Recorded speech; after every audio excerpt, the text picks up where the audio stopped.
Hello friend, I want to tell you about the Volvo XC70 car.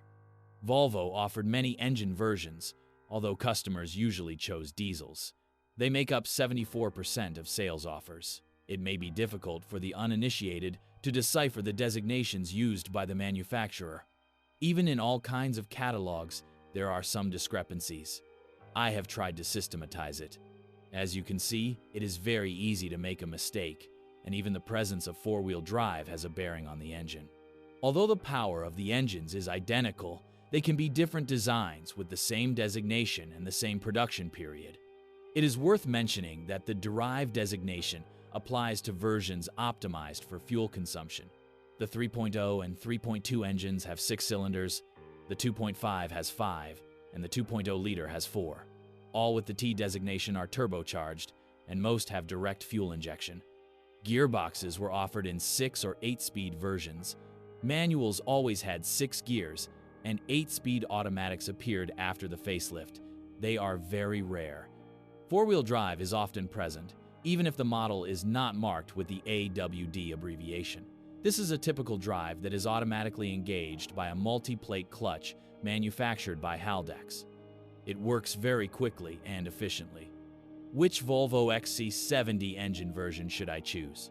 Basically, there are no bad engines in this model, although some have typical faults and they are quite expensive to repair.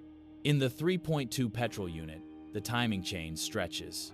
Unfortunately, if this happens, the replacement costs can be high because it is difficult to find replacements, so you will have to order it at an authorized service center. On the other hand, 2-liter 5-cylinder diesel engines are considered to be the least durable.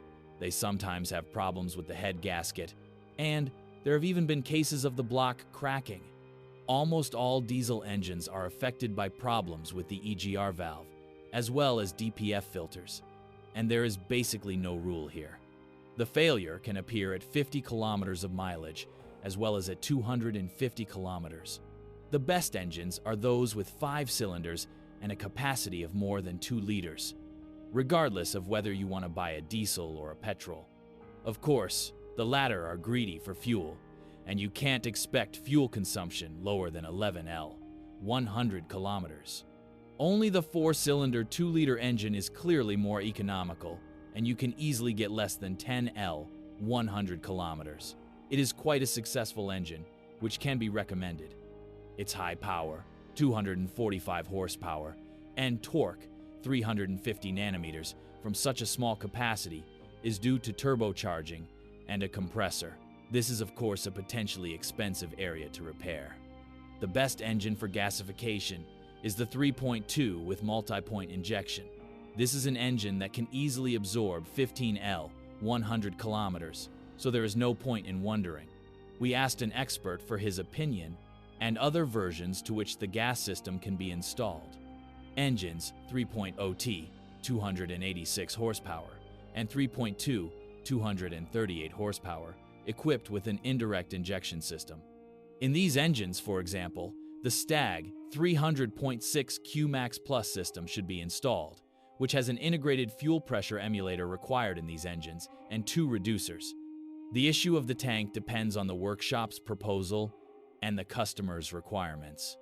In the case of more powerful variants of the above-mentioned engines, LPG system support has not been developed at the moment because they have direct injection. For the thrifty, a range of diesel engines has been prepared so that there is plenty to choose from. Of course, the best are those with a capacity of 2.4 liters. They are very durable, and if properly serviced, they usually do not surprise with failures, which of course does not mean that typical diesel failures do not occur. An example would be an EGR valve failure, which can even result in the inability to start the engine. There are also problems with flaps in the intake system and the throttle valve. It is absolutely necessary to take care of the poly V-belt for the engine accessory drive. Its breakage can end up being screwed into the timing drive. However, the problem is not a faulty design, but incorrect use, in accordance with the manufacturer's recommendations. Volvo does not recommend changing the oil, which is of course a big mistake. That is why there are known cases of mileages of around 300 kilometers without any problems. Of course, if the oil in the gearbox was changed regularly, the same applies to the clutch engaging the drive. Failure to take care of this often ends in the lack of four-wheel drive after a mileage of 150 to 200 kilometers. The most sensitive is the electrics. The most problematic area in the Volvo XC70 is the broadly understood electrics. Both the elements responsible for the operation of the engine or gearbox, as well as the equipment, fail. Wipers, air conditioning, cruise control, radio failure, or the inability to fold the mirrors are quite common cases. Mechanics say that many problems are a result of weak and poorly secured electrical harnesses. Overall, what kind of car is the Volvo XC70? To sum up, the Volvo XC70 is not a particularly unreliable car because all the described faults do not affect every model. Users praise this car, provided that they are aware that they did not buy a Golf 4. It is certainly not a cheap car to maintain, even if it does not break down. The service itself can be expensive. Not all parts are available immediately. Some repairs require not only specialist knowledge, but also time. It is worth considering buying this car, because in principle, it gives everything that most people really need. It is spacious and incredibly comfortable seats, suspension, ease of use. It has a large boot, will pull a trailer, and if necessary, will cope with quite difficult terrain. Even the versions with front-wheel drive, thanks to the high ground clearance and well-shaped bottom. In fact, the car has only one drawback: handling in corners. The suspension is soft, which makes it comfortable, but dynamic driving on bends is the last thing it is suitable for. But is it really important? And is this the kind of car we buy for? Exactly. The Volvo XC70 gives everything you really need. You just have to mature into such a car.